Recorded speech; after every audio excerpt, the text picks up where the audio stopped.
नमस्कार प्रिय दर्शकों, आज के इस कार्यक्रम में हम चर्चा करने जा रहे हैं धनु राशि वाले जातकों के लिए मार्च 2024 में नवग्रहों की स्थिति क्या दे रही है संकेत। आपका स्वास्थ्य, भाग्य, करियर, फाइनेंस, शिक्षा, यात्रा, दाम्पत्य जीवन और प्रेम संबंधों की गतिविधि किस प्रकार आपके सामने प्रदर्शित होगी, यही अग्रिम जानकारी लेकर आपके सामने उपस्थित हुआ हूं। फलादेश प्रारंभ करने से पहले आपको एक बात अवश्य बताना चाहूंगा कि मार्च का महीना धनु राशि वाले जातकों के लिए बहुत ही खास होने जा रहा है। क्यों खास होगा, कौन से ग्रह इस महीने को खास बनाने जा रहे हैं, यही विस्तृत जानकारी जानने से पहले सर्वप्रथम स्थिति में चर्चा करते हैं पहले सुख की, और वो क्या है तो वो है निरोगी काया। आपके लग्न के स्वामी देवगुरु बृहस्पति पंचम भाव के अंदर बने हुए हैं, बेहद सुंदर गतिविधि में डिग्री लेकर बैठे हैं, राहु से मुक्ति का योग भी प्राप्त कर चुके हैं। तो ये जो पहला सुख है निरोगी काया का, ये आपके लिए मार्च के महीने में बेहद सुंदर बनने जा रहा है, जहां आप देखेंगे कि आपका स्वास्थ्य दृष्टिकोण बहुत ही अच्छी पुष्टता को प्राप्त करता हुआ दिखाई देगा। दूसरा सुख होता है मित्रों धन की माया। यहां आपके धन भाव के स्वामी शनि महाराज पराक्रम भाव में अस्त होकर बैठे हैं और आपकी कुंडली का अति योग कारक ग्रह मंगल उच्चस्थ अवस्था में धन भाव में बने हुए हैं 16 मार्च 2024 तक। यह स्थिति क्या संकेत दे रही है, तो ये अवस्था आपके लिए बहुत ही सुंदर अवस्था को दर्शाकर देगी, जहां आप देखेंगे कि आपके लिए धन से संबंधित गतिविधियां पूर्ण रूप से इस महीने में विशेष रूप से 16 मार्च तक आपके पक्ष में बनी रहेगी।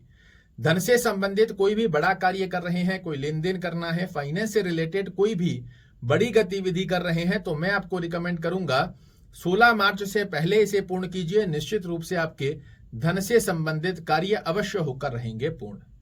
कर्म क्षेत्र की यदि हम चर्चा करते हैं तो कर्म भाव के स्वामी बुध महाराज वर्तमान समय में पराक्रम भाव में चल रहे हैं। आप देख रहे हैं बहुत मेहनत करने के पश्चात भी जो रिजल्ट आप डिजर्व करते हैं, उन स्थितियों का योग आपके पक्ष में बनकर आ नहीं पा रहा है। बार बार आपके द्वारा की गई मेहनत के रिजल्ट नहीं निकल कर आ पा रहे हैं, किंतु 7 मार्च को आपके कर्म भाव के स्वामी बुध महाराज मीन राशि में प्रवेश करेंगे। मीन राशि में बुध महाराज की जो स्थिति बनकर आएगी, तो यहां पर बुध देव नीचस्थ हो जाते हैं, और नीचस्थ अवस्था के आधार पर भी बुध महाराज की स्थिति आपके लिए अच्छी नहीं मानी जाती। एक अच्छी अवस्था जो यहां पर हो रही है कि नीचस्थ अवस्था में बैठकर भी खुद के घर को देखेंगे, तो यह अच्छी अवस्था होगी। दूसरी अवस्था में 15 मार्च को जब सूर्य महाराज बुध के साथ आ जाएंगे, ये इनको अस्त कर देंगे, तो आपके लिए कर्म क्षेत्र में नकारात्मक दृष्टिकोण की स्थितियां समाप्त होती हुई दिखाई देगी। और 15 मार्च के पश्चात में चाहे आप जॉब कर रहे हैं, चाहे व्यवसाय कर रहे हैं, कर्म क्षेत्र में आपके लिए एक बड़ी राहत का योग बनकर आता हुआ दिखाई देगा। भाग्य दृष्टिकोण की स्थिति पर यदि हम चर्चा करते हैं तो आपके भाग्य भाव के स्वामी होते हैं सूर्य महाराज। कहां विराजित हैं? पराक्रम भाव में। किंतु एक अच्छी स्थिति क्या है? अपने ही घर को देख रहे हैं। 15 मार्च तक अपने ही घर को दृष्टि देकर भाग्य का परिपूर्णता से साथ दिलाएंगे। उसके पश्चात त्रिकोण के स्वामी होकर केंद्र भाव में आ जाएंगे और देवगुरु बृहस्पति की राशि में आ जाएंगे। ये स्थिति भाग्य स्वरूप के अंदर मार्च के महीने में आपके लिए बेहद खास होने जा रही है। विद्या दृष्टिकोण पर यदि हम चर्चा करते हैं तो एक तो गुरु महाराज विराजित हैं, बहुत अच्छी स्थिति है। दूसरी अवस्था के अंदर आपके विद्या भाव के स्वामी द्वितीय भाव के अंदर उच्चस्थ होकर बैठे हैं।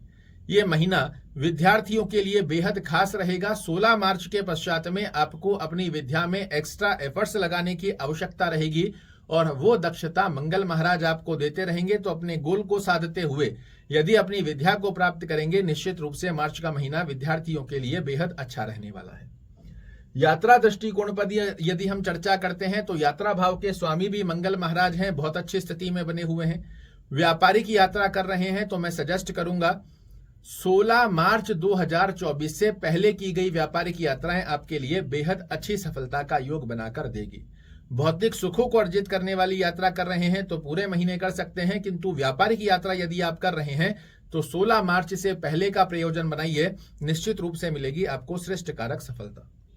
दाम्पत्य जीवन पर यदि हम चर्चा करते हैं तो दाम्पत्य भाव के स्वामी भी बुध महाराज पराक्रम भाव में चल रहे हैं और 7 मार्च को ये नीचस्थ अवस्था में आ जाएंगे। इस महीने थोड़ा सा पार्टनरशिप दाम्पत्य जीवन की स्थिति में आपको सामंजस्य बनाकर रखने की आवश्यकता रहेगी, अन्यथा कहीं ना कहीं मनमुटाव की स्थितियां आपके बीच में निर्मित हो सकती है। प्रेम संबंधों की गतिविधि, जो भी धनु राशि वाले प्रेम संबंध के अंदर रिलेशनशिप में लिप्त हैं, ये महीना आपके लिए बेहद खास होने जा रहा है, जहां आपके पार्टनर से आपके संबंधों में मधुरता में अधिक वृद्धि कारक योग आप देखते हुए पाए जाएंगे। ब्रह्म की यदि हम चर्चा करते हैं तो ओम गुरुवे नमः का जाप करना, हनुमान चालीसा का पाठ करना, सूर्य भगवान को अर्घ देने का प्रावधान इस महीने को बना देगा आपके लिए बहुत ही विशेष। शुभ रंग की यदि हम चर्चा करें तो सफेद रंग, लाल रंग, ऑरेंज और येलो कलर का जितना ज्यादा आप सेवन करते हैं अपने आसपास के वातावरण में, उतने श्रेष्ठ कारक लाभ आपके लिए निर्मित होते हुए दिखाई देते हैं। शुभ अंक की यदि हम चर्चा करें 1, 5 और 9, इनको सिंगल डिजिट में या फिर टोटल मूलांक के अंदर यदि आप प्रयोजन में लाते हैं, आपके लिए सफलता मिलना तय हो जाता है। आशा करता हूं मेरे द्वारा दी गई ये जानकारी आपके पसंद आएगी। कल फिर से एक नई जानकारी लेकर आपके सामने उपस्थित होऊंगा। तब तक के लिए नमस्कार।